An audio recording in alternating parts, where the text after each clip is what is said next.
Hi, I'm Dr. Sakashi Arora. It's my pleasure to be here to deliver a live lecture in gynecology. The topic which I have decided for today is amenorrhea.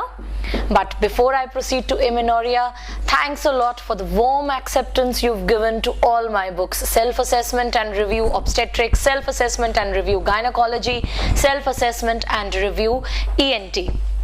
Whenever I go somewhere, there are few students who come up and ask, "Ma'am, why are these books so lengthy? Why aren't they short and sweet?" So my answer to this question is that when I'm writing these books and when I'm editing, I always keep two aims in mind. Number one, these books should help you to clear your postgraduate medical entrance examinations, and which I hope all of you will do. And the second aim is you should get the subject speciality of your choice and the college of your choice.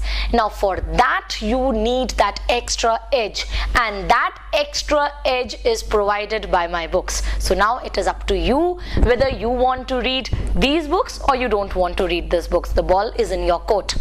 So coming to amenorrhea. Amenorrhea, as you know, means absence of menstruation. Now amenorrhea, it could either be physiological or it could be pathological. Physiolocal amenorrhea, as you know, occurs before puberty, after menopause, during pregnancy, and at the time of lactation. Now coming to pregnancy. Pregnancy, although it is a cause of physiological amenorrhea, whenever we talk of secondary amenorrhea, which I'll be telling you just after this, in secondary amenorrhea you should always rule out pregnancy. So pregnancy is the most common cause of secondary amenorrhea. Coming to pathological amenorrhea. Now pathological amenorrhea, it could be primary amenorrhea or it could be secondary amenorrhea. Primary amenorrhea, it can further be cryptomenorrhea or it could be true primary amenorrhea. Now, what is primary amenorrhea? Primary amenorrhea, literally this means that a female has not had menarche. There is no menarche. She had never experienced menstrual bleeding. That is what is a layman definition of primary amenorrhea. And secondary amenorrhea means that a female has been menstruating regularly, but now she is not having any menstruation. So coming to primary amenorrhea. In primary amenorrhea, as I told you, first is cryptomenorrhea. Cryptomenorrhea, it is a condition in which a female menstruates normally, but the menstrual blood fails to come out. Although she is menstruating normally, the menstrual blood does not come out because of some obstruction in the outflow tract. For example, the causes of cryptomenorrhea are imperforate hymen, transverse vaginal septum, and vaginal agenesis. The most common cause of cryptomenorrhea is imperforate hymen. In case of cryptomenorrhea, the patient will complain of recurrent episodes of cyclical abdominal pain plus primary amenorrhea. That means she wouldn't have had menarche till yet.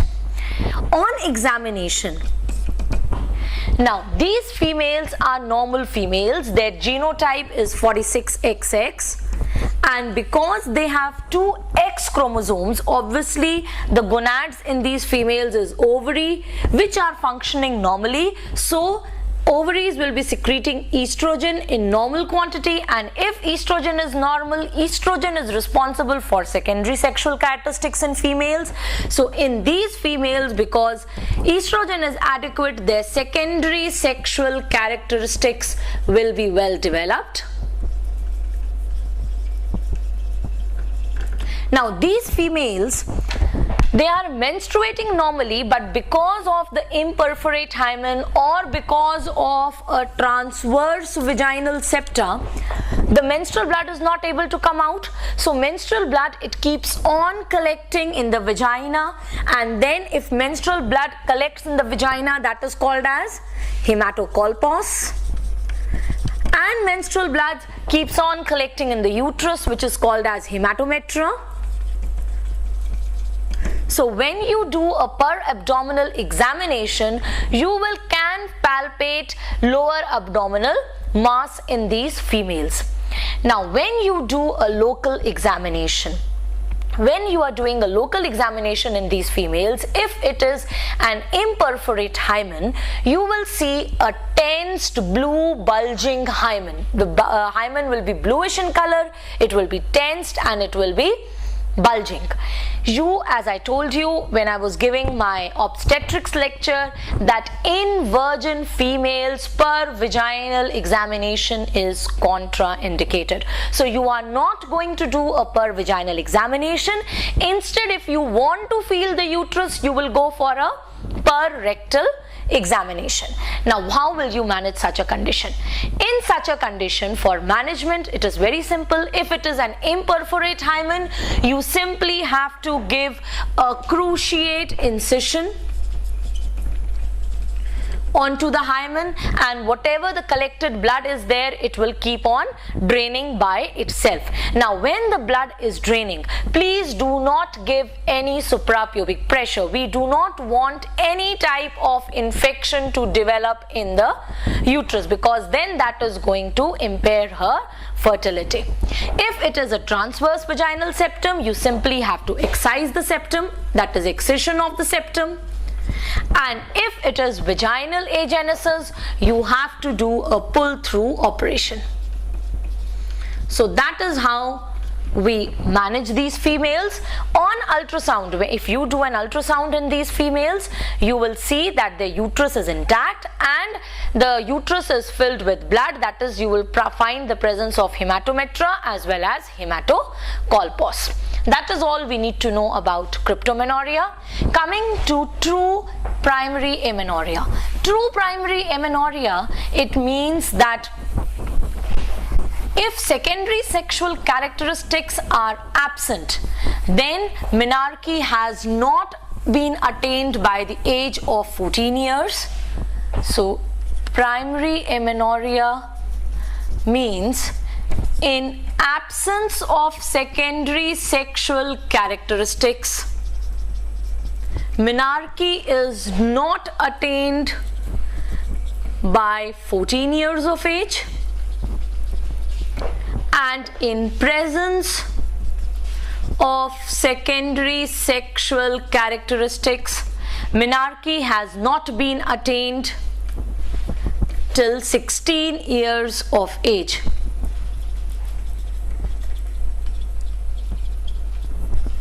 That is what is meant by primary amenorrhea.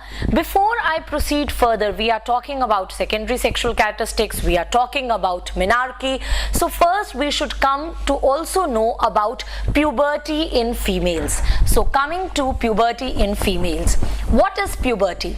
Now puberty, it is the state of becoming functionally capable of procreation. That is what is puberty. The age group for puberty in females is 8.5 to 13.5 years. That is the normal age for attaining puberty in females. The mean age of attaining puberty in females is around 12 years, and in males it is around 14 years. Then the sequence of pubertal development in females. The first sign of puberty in females is breast budding. That is a very, very important question, which is called as thelarchy. That is the first sign of puberty in females. The sequence of puberty in females, it can be remembered by a very simple mnemonic, and that is BPH in males. So first is breast budding, second is appearance of pubic hair, that is pubarchy,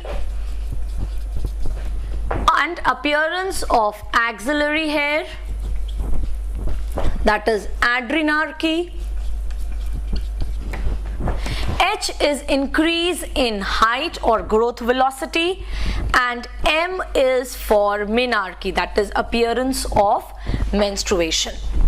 Now, the hormone, the chief hormone which is responsible for puberty, or these secondary sexual characteristics, these are called as the secondary sexual characteristics in females, is estrogen. Estrogen, it is responsible for breast budding, and it is responsible for increase in height of females. As far as appearance of pubic hair and axillary hair is concerned, the main hormone which is responsible for this in females also is androgen. Now, whenever breasts or pubic hair they appear in stages. That means you can classify the appearance of pubic hair and breast budding, and this classification, it was given by Tanner. Tanner has given a staging of breast development and a staging for pubic hair and axillary hair development. We do not need to know the complete staging. What is required is that Tanner said that breast, the full appearance of breast, it occurs in 5 stages, and similarly appearance of pubic hair and axillary hair occur in 5 stages. Tanner stage 1 and stage 2 means that the breast or pubic hair are less developed, whereas Tanner stage 4 and stage 5 means they are well developed. Whether it is breast or whether it is pubic hair, it is well developed. That is all what we need to know in Tanner staging. Now, next question which they ask here is, what is precocious puberty? Precocious puberty is if puberty, the signs of puberty, that means breast budding appears before the age of 8 years, or if menarche occurs before the age of 10 years. The normal age of menarche is 10 to 16 years. Normal age for puberty is 8.5 to 13.5 years. That is precocious puberty. Next question on precocious puberty is, what is the most common cause of precocious puberty? And the most common cause of precocious puberty is idiopathic. The management of precocious puberty. Now see, I told you the hormone which is responsible for bringing about puberty, pubertal development in females is estrogen. This means if you suppress the levels of estrogen, you can treat precocious puberty. The levels of estrogen, they can be suppressed if you are giving GnRH analogs. Now you will say that in the body, hypothalamus releases GnRH. This acts on pituitary. Pituitary releases LH and FSH. This acts on the ovary, and ovary secretes estrogen. So GnRH is responsible for increased secretion of estrogen. So how can GnRH be used for the treatment of precocious puberty? The answer to this question is that in the body, hypothalamus gives pulsatile, there is pulsatile release of GnRH. When you are administering GnRH from outside, you are giving continuous GnRH.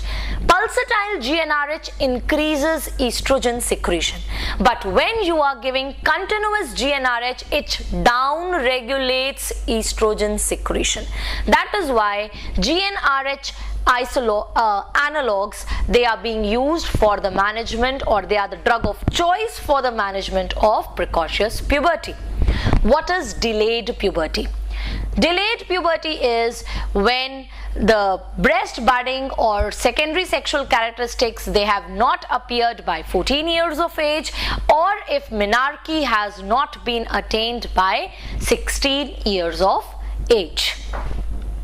That is all what we need to know in puberty. Now once we know puberty, coming back to amenorrhea, primary amenorrhea, again the same thing. For a female to menstruate, the basic requirement is that the hypothalamic pituitary ovarian axis should be intact, because hypothalamus releases GnRH. This acts on pituitary, which will release LH and FSH. This will act on ovary. Ovary will form estrogen, and once ovulation occurs, progesterone is formed. Both of them, they act on the uterus, and from the uterus menstruation occurs. So all this intact, this whole tract should be intact for menstruation to occur. If there is a problem at any of these levels, a female will not be able to menstruate. So the causes of amenorrhea, whether it is primary amenorrhea or whether it is secondary amenorrhea, they can be broadly classified into 4 compartments. For example, first compartment is uterus, that is compartment 1. The second compartment is ovary, which is compartment 2. Third compartment is pituitary, which is compartment 3. And then we have the fourth compartment, hypothalamus. Now the causes of primary amenorrhea, they can be compartmentalized. For example, the cause of primary amenorrhea, which is related to compartment 1, they are Mullerian anomalies, Mullerian agenesis, and testicular feminizing syndrome. Testicular feminization syndrome, the chromosome number of Mullerian agenesis is 46XX, and chromosome number in testicular feminization syndrome is 46XY. In compartment 2, ovarian causes, the most important causes are Turner syndrome, 45X0, pure gonadal dysgenesis, 46XX, Sewer's syndrome, 46XY, and Savage syndrome, that is resistant ovary syndrome. In compartment 3, that means causes of pituitary, they are number 1, tumors like craniopharyngioma and Chiari-Frommel syndrome. Coming to compartment 4, the causes are Kalaman syndrome. The important causes, I'm just giving you the most important causes which you have to remember. Kalaman syndrome, Lawrence Moon, BIEDL, Biddle syndrome,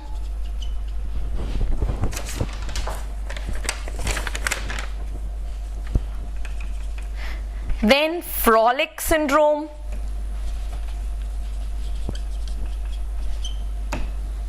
and Prader-Willi syndrome.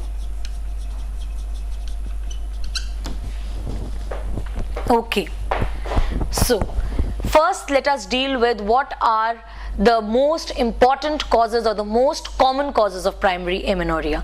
The most common cause of primary amenorrhea is Turner's syndrome. The second most common cause of primary amenorrhea is Mullerian agenesis. And the third most common cause is testicular feminization syndrome.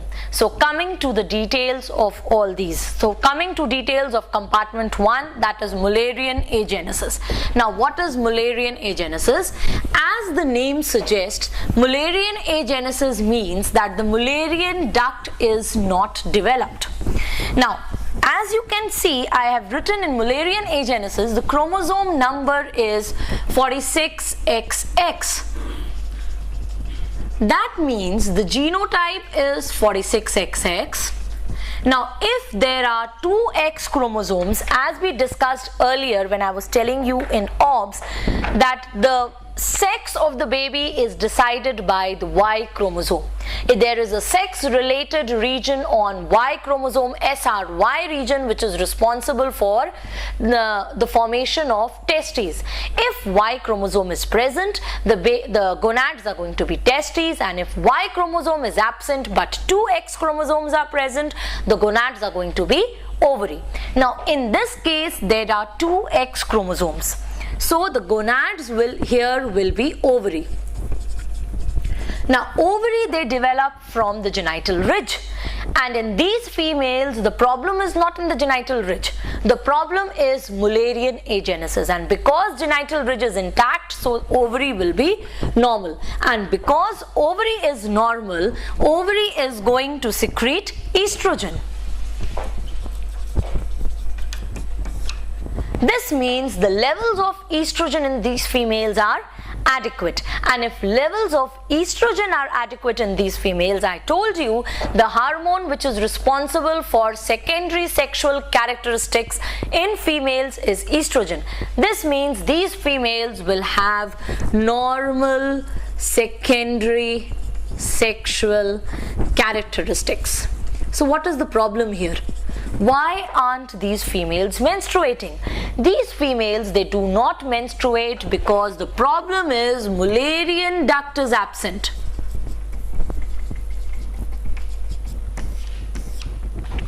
Now because Mullerian duct is absent, and Mullerian duct is responsible for formation of fallopian tube,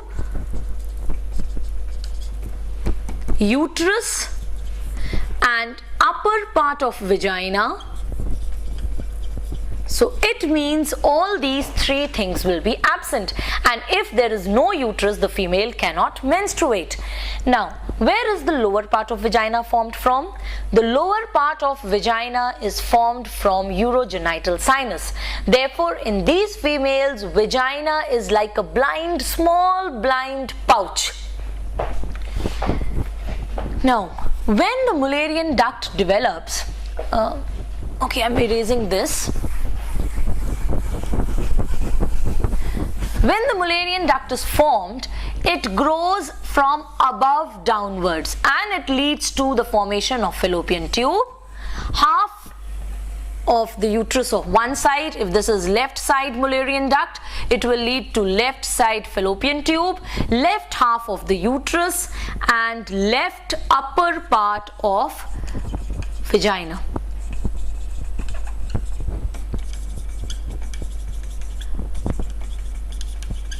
And similarly, the right side Mullerian duct will form right side fallopian tube, right half of the uterus, and right upper part of vagina, and then there will be a fusion, and this results in the formation of the two fallopian tubes, uterus and vagina. This wall between them will dissolve. That is how uterus, fallopian tube and vagina are formed in a female. Now, if Mullerian duct is absent, ideally it should be that fallopian tubes should be absent, uterus should be absent, and upper part of vagina should be absent. But in few cases, the distal part of fallopian tube can be present. The reason for this is that Mullerian duct grows from above downwards. So if it is growing from above downwards, fallopian tube can be present, but vagina and uterus will not be present. So if in the question they say that MRKH, yes, Mullerian agenesis is also called as Mayer-Rokitansky Kuster-Hauser syndrome. MRKH syndrome. Now if the question says MRKH syndrome is characterized by all except option A, absent uterus, option B, absent vagina, option C, absent fallopian tubes, option D, absent ovary, you know the answer is absent ovary, because ovary will be present because Mullerian duct does not lead to the formation of ovary. But suppose the question says that all of the following are present, are seen in MRKH syndrome except option A, absent uterus, option B, absent vagina, option C, absent fallopian tube, and you have to answer amongst these only. Then you can rule out fallopian tubes, because in some cases distal part of the fallopian tube can be present. The reason I have told you just now. Now because Mullerian duct, they also take part in the formation of renal system. Therefore in MRKH syndrome, in 20% cases there is associated renal anomalies, and the most common renal anomaly which we see here is horseshoe shaped kidney, and in 12% cases there is associated skeletal anomaly, most common being scoliosis. So whenever you are making the diagnosis of MRKH syndrome, you should also get an intravenous spilography done to rule out associated renal anomalies. Now coming to the management, how are we going to manage such a patient? Now in the management of such a patient, see, you cannot make these females menstruate because they do not have uterus, so their menstrual function cannot be restored. But what we can do is we can make these females capable of getting married, and that is we can do a vaginoplasty in these females. So the management in these females is vaginoplasty, that is the definitive management. Questions which are asked on vaginoplasty. In vaginoplasty, the most common question which is asked is, what is the time at which you should do a vaginoplasty? The time for doing vaginoplasty is just before marriage. It should not be done at puberty. It should be done just before the girl is getting married or before marriage. And the technique of doing vaginoplasty is called as Mecken-Dewey technique, that is Mecken-Dewey vaginoplasty, which is the more common one. Or you can do vaginoplasty by a second technique which is called as Williams vaginoplasty, but that is not that common. The more common and the better technique is Mecken-Dewey vaginoplasty. In those females in whom there is at least 1 centimeter of vagina, you can also try using Frank dilators. You use these dilators and to increase the size of the vagina, but that is not a definitive management. If the size of the vaginal pouch is less than 1 centimeters, or if Frank dilators they fail, you have to do a vaginoplasty. So the definitive management always is vaginoplasty. These females, because they have got adequate amount of estrogen, no estrogen replacement therapy is required. As far as their fertility issue is concerned. Because their ovary is normal and the levels of estrogen are normal, these females are ovulating normally. So what we can do is we can retrieve their ova and we can suggest them for surrogate motherhood. That is the only way in which they can have their own genetic child. Another thing which I want to point out here is, because the chromosome number in Mullerian agenesis or MRKH syndrome is 46XX, so what will be the number of Barr bodies? You know that the number of Barr body is number of X chromosomes minus 1.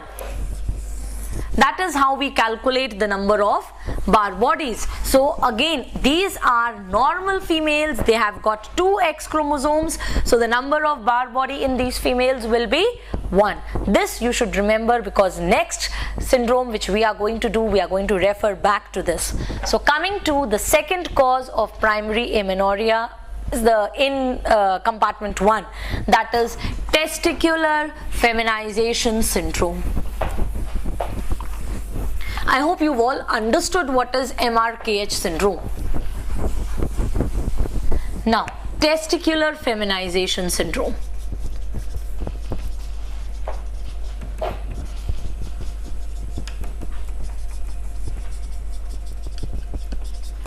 In testicular feminization syndrome, as I have shown you in the chart, chromosome number is 46XY. That means their genotype is 46XY.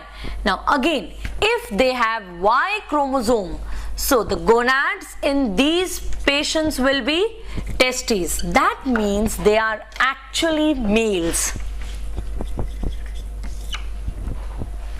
The problem here is that these males, they are insensitive to testosterone because the cytosol receptors of testosterone are absent in these males. So the problem is the testes, they are secreting testosterone normally, but they are insensitive to testosterone, as the cytosol receptors for testosterone are absent. This means because their gonads are testes, I told you that gonads, testes, they secrete 2 things. Number 1 is testosterone. Now these males, they are insensitive to testosterone. That is one problem. Then I told you that testes, they also secrete Mullerian inhibiting factor. This I told you when we were doing again a live lecture in our OBS. Now testes, because they are secreting Mullerian inhibiting factor,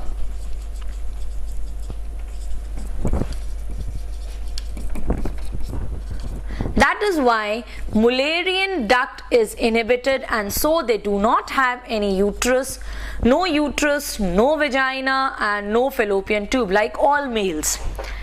Now because they are insensitive to testosterone, this syndrome is also called as androgen insensitivity syndrome.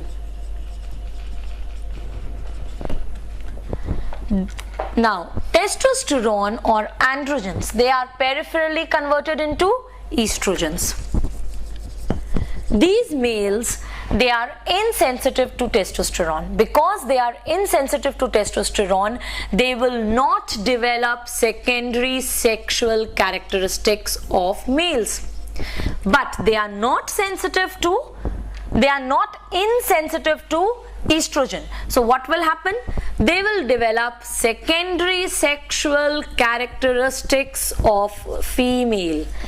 And which characteristic? I told you that estrogen is responsible for breast development. So in these males, breasts will develop.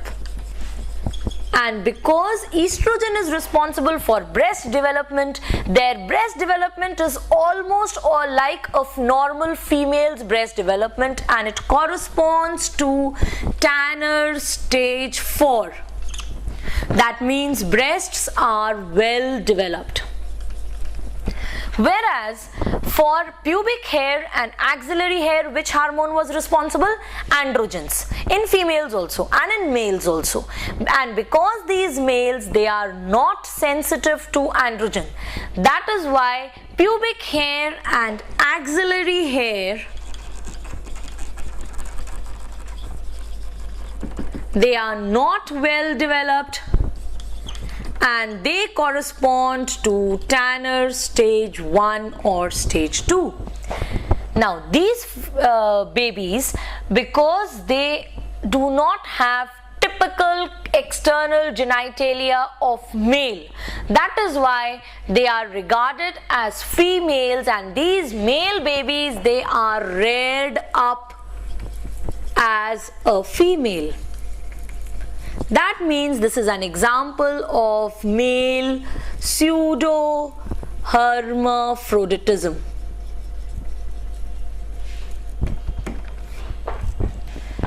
And this is the reason why their parents, they get concerned, because they do not have menarche. Obviously they don't have any uterus, and that is the reason why they come to you with primary amenorrhea. Although they are males, their complaint will be primary amenorrhea.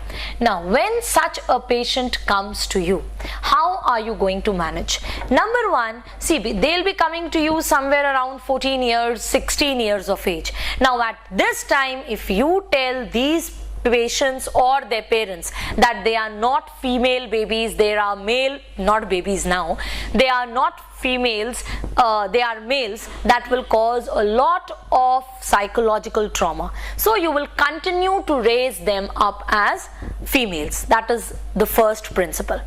Second thing, now in these patients, these testes, they are intra-abdominal testes.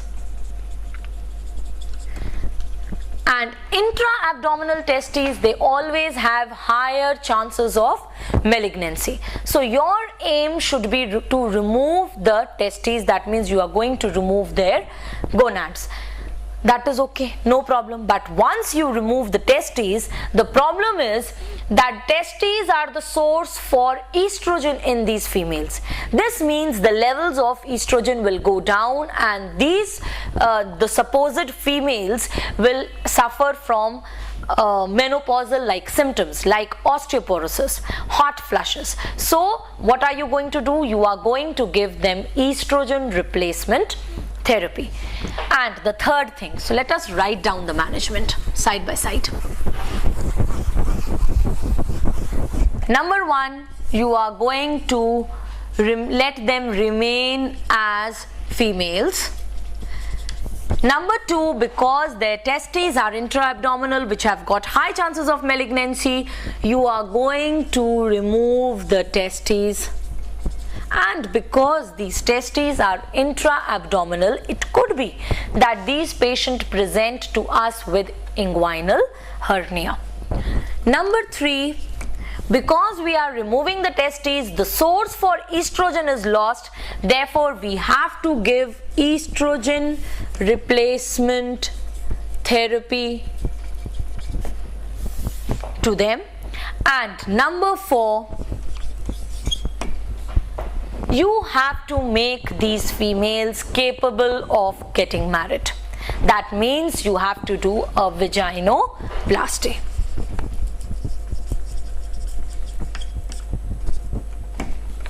Again, same thing, you are going to do vaginoplasty just before they get married, and the technique could be McIndoe vaginoplasty, which is a more common technique, or it could be Williams vaginoplasty.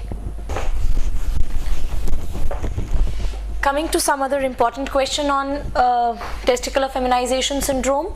Now these days a number of named classifications are being asked, that which classification was given by whom. So the classification for androgen insensitivity syndrome was given by Sneaker. There is Sneaker's classification for testicular feminization syndrome. That is one question. Second question is, incomplete testicular feminization syndrome or androgen insensitivity syndrome is called as Riefenstein syndrome.